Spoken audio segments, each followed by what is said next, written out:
As Elucard and his army of creatures and witches began to move towards Enuhkes' border, a loud sound was heard coming from the frozen South River in Acimalok. Errol and Elisha standing in the middle of the sky, ignoring all laws of gravity. Fear reached Kaina as her eyes met those of her sister Errol. Errol wearing her white armor, fuming and lusting for nothing but blood. Elucard in his tent felt a sudden chill and heard the unusual noises coming from his army. He came out of the tent and saw how Kaina was reacting. He looked up, and without hesitation he commanded his army to attack. All of the flying creatures began to move towards Elisha and Errol. Elisha looked at Errol like a puppy waiting for treats. Through her anger, she managed to return a smile. Something about their journey together has managed to disarm Errol on her revenge marathon. He asked her for a favor. She nodded. She then chanted, "Alu Narimas, Alu Narimas, Alu Narimas." While she was busy chanting, Elisha took out his sword and stabbed through the air as if it was a loaf of bread. Princess Ibonez and her guards appeared in front of Elucard and his army. He then began to charge towards the incoming traffic of flying creatures. With might and skill, he cut through the creatures like a skillful painter on a canvas. Princess Ibonez fuming, she called out loudly the name of Elucard. Daring she was, and all that existed halted in motion. Her hair stood upright like wind was blown from the ground upwards. She then moved towards Elucard, who was struggling to move at first, but he managed to break away from her powerful time spell. He then cut through her magic and freed all his army. Princess Ibonez, unfazed by Elucard's power, gave a command to her guards. "Rip off their skins!" Errol laughed like a mad witch thirsty for blood. She murmured, "I could not have said it better." The guards began to charge, and a war that defied even time itself began. A few days later, it appears that all of Elucard's army was destroyed.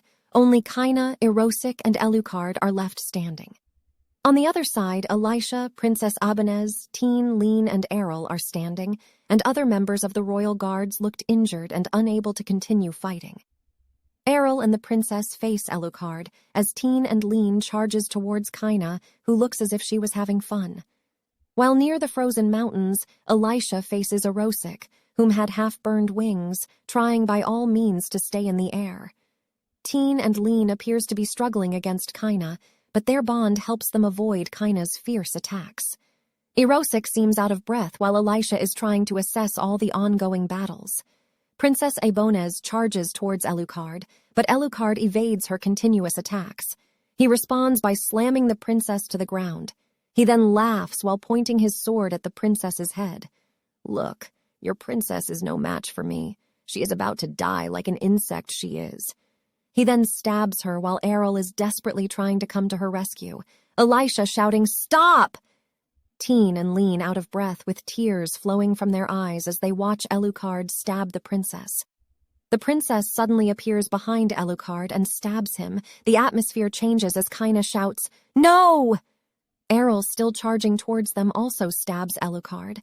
With a gasping voice he asked, as his body slowly turned into ice, "How did you?" Princess Ibonez, overjoyed and full of pride, she then replied, "I am Princess Ibonez of Acimalok. Time and space are at my command. You are no match for me, you monster." Kaina and Erucek try to rush to help Elucard, but Elisha quickly appeared next to Errol and shattered the frozen body of Elucard. In that single moment, Teen and Lean rushed and cut down Erucek while he was trying to reach Elucard. Kaina quickly stopped as she was surrounded by Teen, Lean, Elisha, Errol, and the princess. Errol, with a sad look, asked Kaina, "What have you become, sister?" Kaina, laughing like a mad witch, replied, "I will never lose to you. I am better than you." Errol, without hesitation, chanted a spell, and Kaina collapsed. She then floated her in the air and looked at Elisha. She smiled, but she still could not hold her tears as she flew past the corpses of her kin. She said her goodbyes. "I have a kingdom to rebuild and sins to atone for." She then disappeared.